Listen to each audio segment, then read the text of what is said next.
Се продолжуваме со разговор во студио. Колешката Оливера ја пречека доктор Надица Божиновска-Димова, специјалист по ендокринологија во Аџибадем Систина. Добро утро. Светски ден денеска на дијабетесот, пак ќе слушнаме совети и препораки од вас. Добро ви утро. Добро, и повелете, Оливера. Благодарам. Навистина, се побрзо растечка е оваа дијагноза дијабетис, не само во светот, туку и кај нас. 14 ноември беше денот кога се одбележа светскиот ден на дијабетисот. Токму затоа денес во студио ја поканивме специјалист доктор Надица Божиновска-Димова, која што ќе ни објасни како да ги препознаеме симптомите, како да ги спречиме истите, но и како да ги поддржиме пациентите кои што веќе имаат оваа дијагноза, за да им биде полесно функционирањето и живењето. Добро утро, доктор Надица. Добро утро. Драго ми е што следниве минути ќе им објасниме на нашите гледачи малку повеќе околу оваа многу и се побрзо растечка болест, дијабетис, која што не само во светот, статистиката кажува дека и кај нас е распространета. Но првото прашање би било дали тие статистики и вие ги имате и дали и младите веќе, не само возрастните и по возрастните ја имаат оваа дијагноза. Прво ви благодарам на поканата. За дијабетесот се зборува многу, меѓутоа како никогаш да не е доволно. Трендот на пораст на дијабетесот во светот за жал го следи и нашата држава. Тој тренд има тенденција уште повеќе да расте во наредните 15-20 години, иако порано дијабетесот се делеше, само уште се дели на повеќе видови, ако порано беа одредени видови специфично за одредена возраст, во денешно време повеќе ништо не важи. Оно што е најраспространет, што порано важеше дека се јавува само кај старите луѓе, односно тип 2 дијабетес, сега може да се јави во апсолутно било која возраст. И навистина поразувачки фактот дека во Македонија се повеќе млади луѓе, не зборам само млади луѓе од нивните 20 и 30, меѓутоа збориме веќе за тинеџери, 16-17 години, да, кои што имаат тип 2. Од што? Од која причина се јавува кај оваа најмлада популација? Она што директно можеме да го посочиме како еден од главните виновници, секако е начинот на живот. Денешниот живот опфаќа многу малце физичка активност, значи сме генерално инактивни, тоа вклучува цели семејства, вклучувајќи ги и најмалите и децата, вклучува брза храна која што е преполна со високи калории, со многу сол, со многу јаглехидрати, и овој циклус на мала физичка активност, многу храна, висок калории водат кон дебелина, а дебелината потоа води најчесто кон тип 2 дијабетес. Така, се повеќе читаме и сме сведоци дека не само што би ја стекнале оваа состојба на дијабетис, туку правиме нарушување на срцето и на бубрезите и на останатите органи. Како да препознаеме состојбата на дијабетис, како да ги откриеме раните симптоми? Апсолутно, дијабетесот е еден од главните ризици за тие болести кои што ги наведовте. Подмолноста на дијабетесот е дека тој не се чувствува. Кога одреден пациент, одредено лице ќе го почувствува дијабетесот, тогаш е веќе доцна. Оние чести симптоми кои што ги кажуваме, сува уста, зачестено уринирање, умор, се толку генерични да многу често луѓето ги промашуваат во секојдневие, пошто се јавуваат постепено. Повторно зборуваме за тип 2, но најчестиот, затоа се препорачува редовни прегледи, особено кај оние кои што имаат одреден ризик фактор, како генетска предиспозиција, дебелина, некое друго метаболно нарушување, полицистични јајници кај девојките или жена која што имала дијабетес во бременост. Значи редовни прегледи, практично скрининг, со цел на време да се фати и дијагностицира дијабетесот. Така, меѓутоа ние немаме навика како нација, оваа година или овој месец ќе одам ќе испитам дали сум со ризик фактор дијабетис. Превенцијата во Македонија е се уште на ниско ниво, тоа е точно, меѓутоа еве се обидуваме со вакви емисии, со некои кампањи, едукативни. Апсолутно да го сватат значењето на превенцијата, затоа што една стара поговорка, подобро да се спречи отколку да се лечи, и тоа како важи за дијабетесот. Така, кога веќе ќе се откријат тие, како еве во вашата болница се откриваат тие симптоми, како се испитува оваа дијагноза? Најпрецизно и секако златен стандард за дијагноза на дијабетес се лабораториските анализи. Секако се испитува глукоза на гладно, меѓутоа се испитува оној тромесечниот шеќер што е познат кај народот. Врз основа на овие анализи се поставува сомнение или во некој случај дијагноза ако се работи за високи бројки. Конкретно ако се работи за некоја измеѓу вредност на глукоза на гладно, повторно кај тип 2 го спомнувам, пошто тој не е честиот, се прави тест со оптоварување со шеќер. Може со обична крвна слика може да се појави покачено ниво на шеќер во крвта? Може и во тој случај пациентот апсолутно треба да се јави кај ендокринолог или диабетолог со цел да се види што понатаму кој бил правилниот чекор. Меѓутоа не е само кај вас има, мислам дека синџер еден ендокринолог, офталмолог, така? Апсолутно, кога ќе се постави диагноза за тип 2 диабетес, потребно да се направи скрининг за компликации. Пациентите се праќаат на офталмолог за да се провери каква е мрежницата, ретината. Тоа е поврзано? Да, затоа што најчестите први компликации што се јавуваат кај диабетесот се оние на мрежницата, пошто таму има многу крвни садови кои што го хранат нервот. Меѓутоа преку крв правиме и проверка на функција на бубрезите и секако пациентите се испраќаат за кардиолошки преглед. Што можеме да направиме за да го намалиме овој ризик?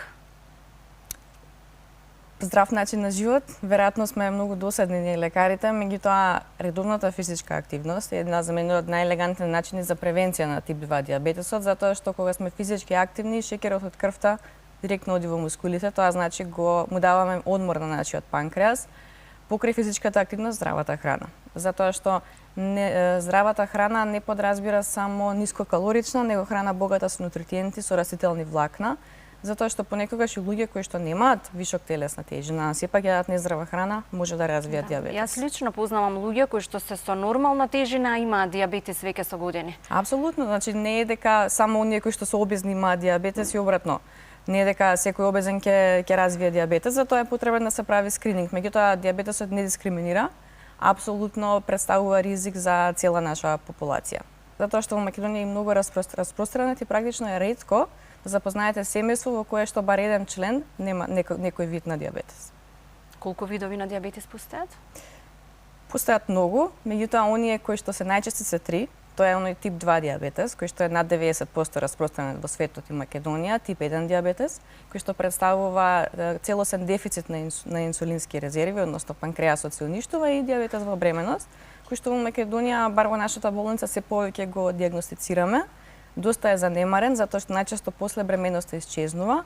Меѓутоа, она што сакам да го напоменам денеска е дека кај 2/3 од жените кои што имале диабетес во бременост, постои значителен ризик диабетес да се развие понатаму во животот. И практично овие тестови кои што ги правиме во бременост претставуваат еден вид секако терапија во самата бременост, регулација на диабетесот, меѓутоа и превенција за понатамошна појава на диабетес кај тие жени. А има ризик и плодот да наследи што мајката била заболена? Да, секој кој што има некој член на фамилија блиско генетски. Да, генетски. Тоа е повторно и тип 2 кој што се наследува од треба да бидат посебно предпазливи ваквите пациенти. И секако во самата бременост мора да се обрнува внимание на гликемиските вредности за да не страда плодот. Па и се прават, мислам, редовно тие самиот матичен гинеколог ги многу почесто некои припремаат пред 5 години тоа. Така. Што е добар прогрес. Да, постојано и за други болести ги спомнуваме физичката активност, здравиот начин на живот, храна. Меѓутоа, што со стресот, кој што е пропратен елемент во буквално сите професии од кои што не можеме да избегаме? Стресот постои од секогаш. Стресот како ризик фактор ќе постои секогаш, меѓутоа повторно на физичка активност, кога ние сме физички активни, а во телото се намалува и стресот? Да, затоа што во телото се лажат хормони кои што не прават среќни. Тоа значи дека ги намалуваме оние хормони на стрес. Ако хормоните на стрес блокираат функција на инсулинот, тежнуваат гликорегулација и направат подебели, хормоните на среќа ни даваат друга сатисфакција, оние ендорфини кои што многу ги збориме, кои што не само што намалуваат апетит, него ја зголемуваат сензитивноста на клетките. Така да физичката активност ни помага на многу повеќе начини него ли што можеме веројатно се уште да сватиме. Посилна е дури од стресот. Апсолутно. Ќе издоминира. Така, верувам дека ќе имаме поздрава нација и ќе се намали бројката барем кај нас во Македонија на заболени. Имате ли статистика колку луѓе се заболени, еве барем во вашата болница? Немаме точна бројка, меѓутоа мислам дека имаме една од повисоките преваленции во Европа за развој на диабетес. Оно што можам да кажам е дека овие млади генерации околу 30 на години, 40 тие декади, што се веќе почнуваат многу посериозно да го сваќаат, затоа што виделе веќе некој во фамилија кој што имал некаква компликација. За мене тој колку и да е мал чекор напред представува еден огромен исчекор, затоа што сметам дека потоа нивните деца би биле малце повеќе свесни и ќе настане голем напредок во општествената свесност, меѓутоа треба време. Треба време. Не е доволно само еден ден, како што е 14 ноември, одбележување и подигнување на свесноста за превенција и заштита од дијабетес. Потребно е секој ден да внимаваме на нашето здравје и да спречиме било каква болест, па дури и дијабетес. Апсолутно, а доколку се случи да се диагностицира, не е тоа крај на свет. Во денешно време постојат модерни терапии кои што го одржуваат квалитетот на живот на нашите пациенти. Само е потребно да не се затвараат очите пред дијабетесот. Ако дојде, да се бориме заедно за да го победиме, ако можеме да го превенираме, уште подобро. И да не го сваќаат толку трагично, веројатно. Апсолутно, тој дефинитивно. факт. Да, затоа што дијабетесот во Македонија, голем дел од пациентите кои ќе се диагностицираат имаат тенденција да го стават во позадина. Не доаѓаат на лекар година, 2-3. Меѓутоа, тој период од 2-3 години е круцијален во однос на превенција на компликации и практично зачувување на инсулинските резерви во панкреасот повторно кај тип 2. Колку порано се открие, колку порано се действува на истиот, може да се излечи? Или мора да се живее со него и да се одржува нивото? Кај повеќето случаи од пациентите, дијабетесот се третира, се менаџира со цел тие да имаат добар и квалитетен живот. Постои мал процент на пациенти кои што постигнуваат ремисија, меѓутоа таа во пракса е доста тешка, затоа што опфаќа драконски промени на начинот на живот и некои други постресогени елементи и практично, мора да се стави на кантар како би бил поубав животот, како би се изменаџирал, што е многу важно, затоа што дијабетесот е хронична состојба. Тие одржување на тие драконски мерки би подразбирало хронично одржување на нив, така да секогаш се сведува на разговор со пациентот кој е потенцијалот за ремисија и кој би бил најголемиот бенефит. Ве прашувам затоа што сум слушнала од пријатели дека го сменив начинот на живот, се ставив на некој режим на исхрана и го средив шеќерот. Секако, меѓутоа зависи која фаза од дијабетесот е, колку е малигна таа верзија на дијабетесот и секако зависи со, не знам, каква килаџа почнале, какви животни навики, пошто како што кажавте, има луѓе кои што имаат уредна телесна тежина, развиваат дијабетес. Тоа е толку многу индивидуално и баш поради тоа се трудиме да не ги немаме оние генерични пристапи, фиксни диети или некои други работи, него стварно да се види што му треба на пациентот за да го добие. А што јадат најчесто? Што внесуваат во исхраната пациентите со дијабетес?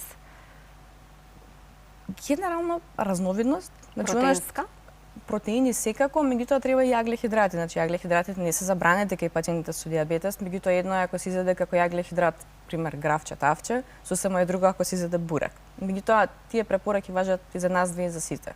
Здравата храна подразбира разновидна сезонска храна која што секако нема да биде натрупана со јаглехидрати. Меѓутоа јаглехидратите треба да представуваат бар 30% од храната, затоа што нашиот мозок се храни од јаглехидрати. Нема потреба ние да го изгладнуваме, само треба паметно да одбираме. Повеќе салати, сето она што го нуди природата и пазарите во моментов. Апсолутно, зеленчукот не е најдобар пријател во секоја временска најдобар сојузник во борба против дијабетесот. Дефинитивно свеж, печен, каков и да е, се разбира, само не пржен.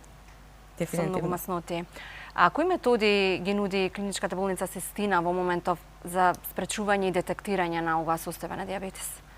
Во Систина се прават сите лабораториски анализи кои што се поврзани со дијагноза на дијабетесот, без разлика дали се тоа обичните глукози, тромесечните шеќери, дали станува збор за процена на инсулински резерви, понатаму дали станува збор за диагностицирање на одредени антитела кои што се јавуваат кај тип 1, буквално сите лабораториски анализи и секако Систина е клиничка болница која што ги има сите медицински гранки, тоа значи дека сме во можност да им пружиме превенција и скрининг за сите компликации од дијабетесот. Постојат некои сензори, паметни уреди, сведоци сме сега на развојот на технологијата, верувам дека постои такво нешто во Систина. Да, значи генерално кај пациентите се повеќе расте желбата за користење на паметна технологија, конкретно сензорите кои што ги спомнавте изгледаат како мали лепенки. Најчесто се носат на раката, тоа се сензори кои што континуирано ги мерат гликемиските вредности, негде над 200 пати, 250 пати во текот на денот и се поврзани со телефон. Практично пациентот, човекот со лицето со дијабетес во секој момент може да погледне на телефонот колку е неговата гликемија, исто така работиме и со инсулински пумпи, кои што се повеќе застапени кај пациентите со тип 1, на кои што континуирано им треба инсулинска поддршка.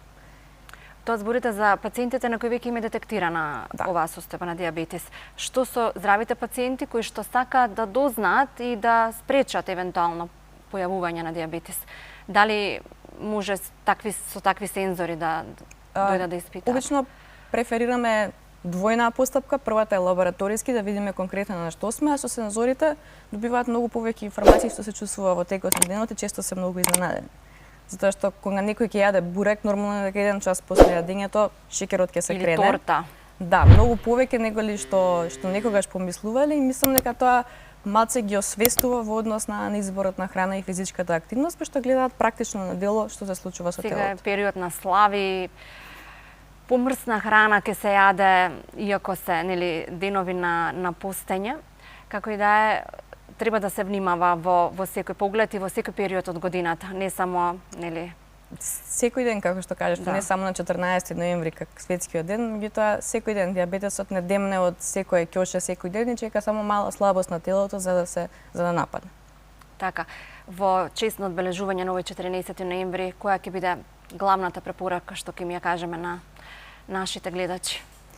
Да не се плашат од дијабетесот, да не се плашат да се прегледуваат, затоа што превенцијата или навременото дијагностицирање во буквална смисла значат живот во денешно време. Така. Еве, ако не денес, од понеделник, нека си стават некоја цел, некој потсетник, дека треба да се испита барем еднаш годишно. Доволно ли е? Во зависност од тоа дали некој има одреден ризик фактор. Ако има одреден ризик фактор, 2 до 3 пати годишно да се провери глукоза на гладно, воопшто не е на одмет, не е ништо комплицирано. Ако нема ризик фактор, во смисол дебелина, генетска предиспозиција, може еднаш годишно, затоа се оние систематски прегледи. Многу ми навелат, имам многу потреба од сладко, од благо. Дали и тоа е еден од оние симптоми што треба да не асоцираат дека можеби треба да се провериме? Некогаш да, кога имаме зголемено лачење на инсулин во телото како некоја предфаза на тип 2 дијабетес, луѓето имаат повеќе потреба од благо затоа што им се излачува многу инсулин и ги прави повеќе гладни. Тоа исто така може да се детектира со оној тест на оптоварување кој што го зборевме. Практично да го фатиме дијабетесот што пред да се појави како нарушено ниво на глукоза во крвта. Така. Имате одлични уреди, одлична технологија на нашите гледачи. Само ќе препорачаме да ве побараат и да добијат, ако ништо друго, барем совет за сето она што понатаму ќе следи. Ви благодарам, докторке, што бевте дел од утринската програма на Алфа. Благодарам и јас, одлична секогаш доктор Надица со своите совети. Секој добро посакувам, па се гледаме повторно. Фала ви.